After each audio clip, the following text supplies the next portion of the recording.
ఎడతెరిపి లేకుండా కురుస్తున్న వర్షానికి హైదరాబాద్ లో ఏ ప్రాంతం ఎలా ఉందో ఒకసారి చూద్దాం. వర్షం పడిన దగ్గర నుండి అందరూ ముందుగా గత 4-5 రోజులుగా ఎలా వర్షం కురిసిన తర్వాత సిచ్యువేషన్స్ ఉన్నాయో భయపడ్డారు. అలానే జరుగుతోంది. అంబర్పేటలో మనం దృశ్యాల్ని చూస్తున్నాము. ఎలా మోకాళ్ళలోతు నీళ్లలో ఒక సైడ్ మునిగిపోయిందో మనం చూస్తున్నాం. భారీ వర్షం పడడంతో తీవ్ర అవస్థలు పడుతున్నారు వాహనదారులు. కూడా సేమ్ సిచ్యువేషన్ కనిపిస్తోంది. అల్వాల్లో కూడా ఒక చెరువు ఉంటుంది. సో ఆ చెరువు ఎక్కడ నిండిపోతే గనక కాలనీలన్నీ కూడా జలమయమైపోయే పరిస్థితి ఉంటుంది.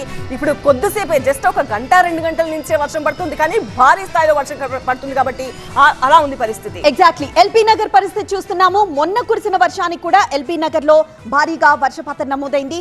ఎల్బీ నగర్ లో కూడా అదే సిచ్యువేషన్ కనిపిస్తోంది. అక్కడ వాహనాలు సైడ్ కి అయితే పార్క్ చేసుకున్నారు, కానీ ఒకవేళ వాహనాలు తడిచి నీట మునిగిపోతే ఏంటి సిచ్యువేషన్? ఇది రాజేంద్ర నగర్ విజువల్స్ మనం చూస్తున్నాము. ఇంటి లోపలికి వర్షపు నీరు ఎలా వచ్చిందో మనకు అనిపిస్తుంది. జస్ట్ ఒక 1-2 గంటల వర్షంకే హైదరాబాద్ లో కొన్ని లోతట్టు ప్రాంతాల్లో పరిస్థితి ఎలా ఉందో మనం చూస్తున్నాము. ఇంటి లోపలికి వర్షపు నీరు వచ్చేయడంతో వాళ్ళు సామాన్లు కాపాడుకుంటున్న దృశ్యాలు కనిపిస్తున్నాయి. వాళ్ళ కింద ఉన్న సామాన్లన్నీ కూడా మంచాల పైన కాస్త ఎత్తుపైన పెట్టుకుంటున్నారు. రైట్, మరొకసారి మనం ఆల్వాల్లో సిచ్యువేషన్ చూస్తున్నాం. సో హైదరాబాద్ లో ఏ ప్రాంతాన్ని తీసుకున్నా ఇదే పరిస్థితి కనిపిస్తోంది. ఆల్మోస్ట్ ఆల్టర్నేట్ డేస్ లో ఇట్లాంటి భారీ వర్షాలు కురుస్తూ ఉండడంతో ప్రజలు నానా అవస్థలు పడుతున్నారు, తీవ్ర ఇబ్బందులు ఎదుర్కొంటున్నారు. అమ్మయ్య అని ఊపిరి పీల్చుకునే లోపు మరొక రోజు మరొకసారి భారీగా వర్షపాతం కురవడం, ఇక తీవ్ర ఇబ్బందులకు గురవుతున్న వాహనదారులు. మరోవైపు వెహికల్స్ కూడా పాడైపోయి మెకానిక్ షాపులకి క్యూ కట్టిన వెహికల్స్ ని కూడా మనం నిన్న చూసిన సందర్భం ఉంది. భారీ వర్షానికి హైదరాబాద్ లోని పలు ప్రాంతాల్లో ఎలాంటి పరిస్థితి ఉందో మనం చూస్తున్నాము.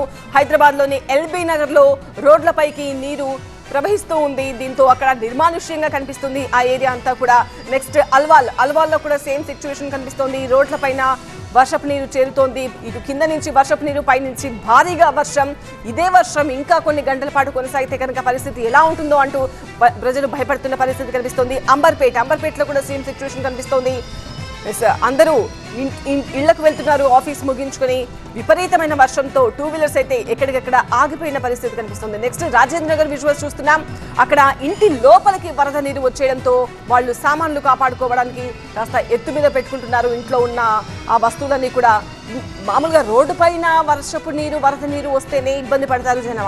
అలాంటిది ఇంట్లో సేఫ్ గా ఉంటారు అని అనుకుంటాము, బట్ ఇంట్లోకే వరద నీరు వచ్చేస్తే వాళ్ళ పరిస్థితి ఎలా ఉంటుందో రాజేంద్ర నగర్ నుంచి కనిపిస్తున్న ఈ విజువల్స్ చూస్తే అర్థమవుతుంది.